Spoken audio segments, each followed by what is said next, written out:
All right, ladies and gentlemen, as promised, you have an article here from PC Gamer talking about the mainstream gaming industry and an ex-Bioshock lead that has decided to speak about what are the issues in the AAA gaming industry and what actually is causing problems. And they all seem to dodge the typical issues that a lot of gamers are complaining about. That's the hilarious thing. In 2024, as you guys are aware, the gaming industry had suffered massive amount of losses. Obviously, we had over 15,000 developers lose their job. Multiple gaming journalists lost their job. Multiple studios were closed down. Multiple games were shut down. It was an absolute massacre. And 2025 is probably going to make that look like nothing. But now you have an ex-Bioshock lead speaking on the issue. And of course, when they're talking about this issue, they're talking about, well, we need to innovate. Otherwise, it's going to start losing people. But the innovation that they're actually talking about is not really innovation at all. Please. Yeesh.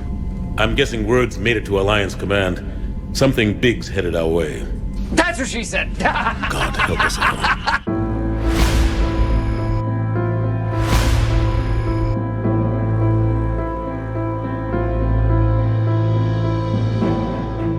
So again, we have an article here from PC Gamer talking about this particular ex-Bioshock lead that goes by the name of Ken Levine.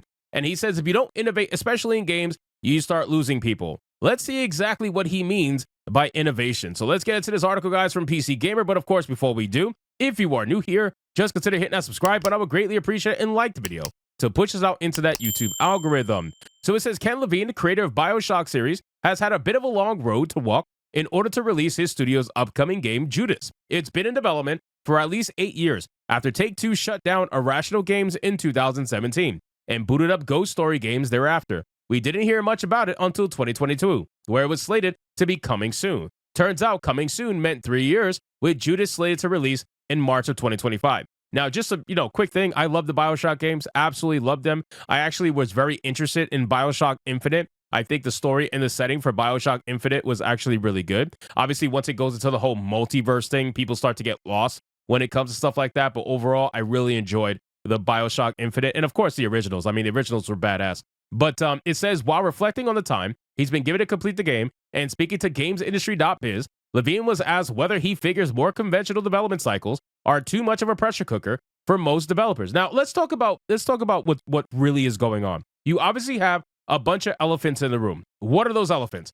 Forget the wokeness. What are those elephants, right? Wokeness obviously is one of them, but let's talk about the others. You got the price to make games, right?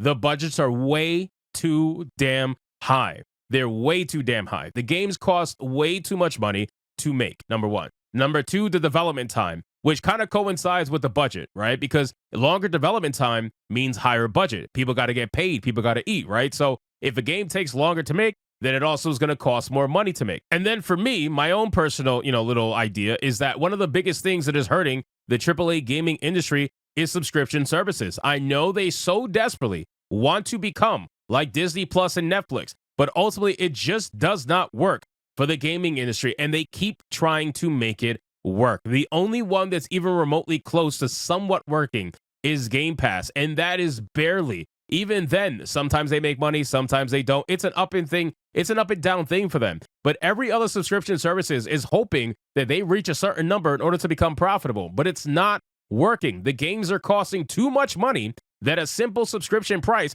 is not going to be enough to offset the lack of sales. Because keep in mind, if a game is available on a subscription service and people are not subscribing for that service for that particular game, then they're just essentially using these games to maintain the service that they have in order to keep people subscribed and making them not want to unsubscribe. That's exactly what happened with Indiana Jones, in my opinion. Indiana Jones was not a game that people were going to run on and be like, oh my God, I need to subscribe right now to Game Pass to play Indiana Jones. Unless they are a streamer, they wanted to play it for cheap. They were not doing that, right? No normal person would probably go out there specifically to subscribe to Game Pass just to play Indiana Jones. But Indiana Jones is, in fact, a game that can maintain Game Pass subscribers. So if you're not gaining any subscribers and you're not gaining any sales because it's available on a subscription service that people already subscribe to, what are you doing? I mean, how are you going to make up this massive $100 or $200 million budget? How are you going to do that?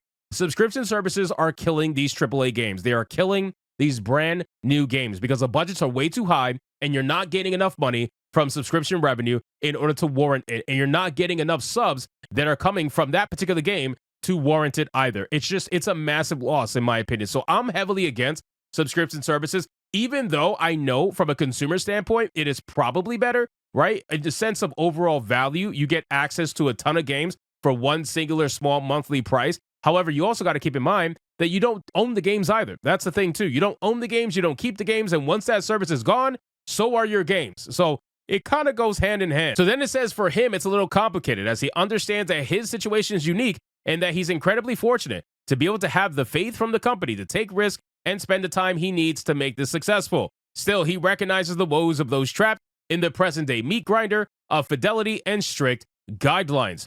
I think one of the problems we have in this industry right now is that games have gotten bigger and bigger and the graphical capacity has gone up and up.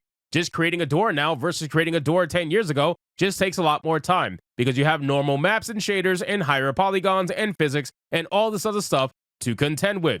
Everything's getting more expensive, especially in the big AAA space because they're spending the most money. And when you're spending all this money, naturally you have people concerned about commercial viability. And again, I keep telling you, man, the budgets are too high and subscription services are ruining your ability to make your money back. It's just the truth. Look at Black Myth Wukong, prime example of having a game that has a smaller budget. I think it was like $60 million, and they made ungodly money because they give gamers what they want. And that's the third problem. That's the one I didn't even mention yet that I didn't even get into. And Wokeness is kind of tied into it.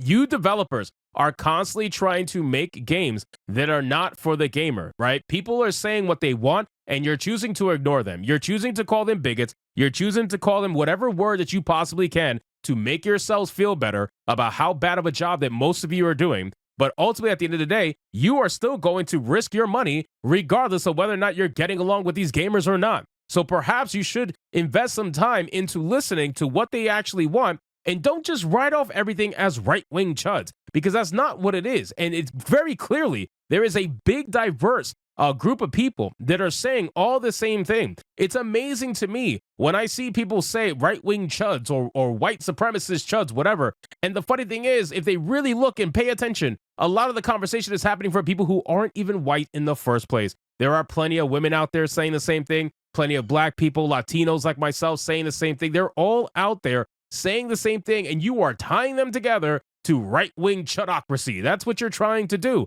And this is why you will continue to fail. You have your heads in the sand, and you don't want to admit the problems that you yourself are causing, which eventually leads to stuff like what this article is about to talk about, which is Suicide Squad killed the Justice League, which lost Warner Brothers over $200 million. You obviously have Concord losing Sony a bunch of money, ungodly amount of money. It's just insane. So when they talk about innovation, they don't mean innovation like they did back in the day. Graphics, gameplay, and whatnot. They don't mean that. When they talk about innovation, most of these developers are too busy telling you how diverse their game is. They don't actually get to the point of telling you what innovation the game actually is going to have in terms of gameplay, because most of the time, they don't have any. So we're at this point right now in the gaming industry that I think they need to realize innovation. If you're going to do innovation, then do real innovation. Don't just sit there and say you're going to do it and offer the same broken shit that we've been getting for years now, because people are in fact voting with their wallet now. They might not have been before, but they are now. And now the world is watching and looking and paying attention to what you're releasing. And sure, every now and then there's going to be a game that's huge, that's going to sell to normies, and people are going to learn the hard way when they buy it. Sure, that's going to happen. But more so than not, people are a lot more educated now over what slop is going into a video game. So anyway, guys, thank you so much for watching this video. Hope you did enjoy it. If you did, consider leaving me a subscribe. I would greatly appreciate it. Don't forget to like the video, comment, let me know what you thought, and I'll see you guys on the next one. Hypnotic out.